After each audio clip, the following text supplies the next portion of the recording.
Hello বন্ধুরা, কেমন আছো সবাই? আশা করি সবাই ভালো আছো। টিন সার্টিফিকেট থাকলেই কি ট্যাক্স দিতে হবে? এই বিষয়ে আজকে বিস্তারিত আলোচনা করব। তো ভিডিওটিতে লাইক দিয়ে শেষ পর্যন্ত দেখতে থাকো।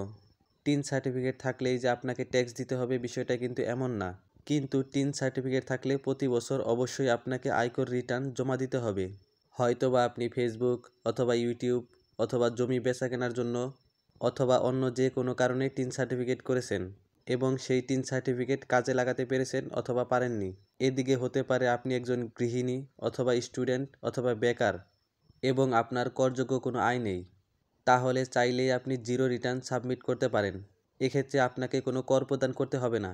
বাংলাদেশের আইন অনুযায়ী পুরুষের ক্ষেত্রে কোনো ব্যক্তি করদাতার আয় যদি বছরে 3,50,000 টাকার বেশি হয় তাহলে তাকে কর দিতে হবে এবং এর কম হলে তাকে কর দিতে হবে না।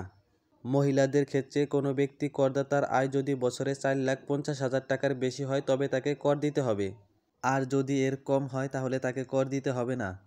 তৃতীয় লিঙ্গের ক্ষেত্রে কোনো ব্যক্তি করদাতার আয় যদি বছরে 4 লাখ টাকার বেশি হয় তবে তাকে কর দিতে হবে, আর এর কম হলে তাকে কর দিতে হবে না।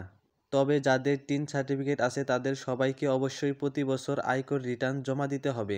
এই আয়কর রিটার্ন জমা না দিলে তাদেরকে অবশ্যই জরিমানা করা হবে এবং হয়রানির শিকারও হতে হবে।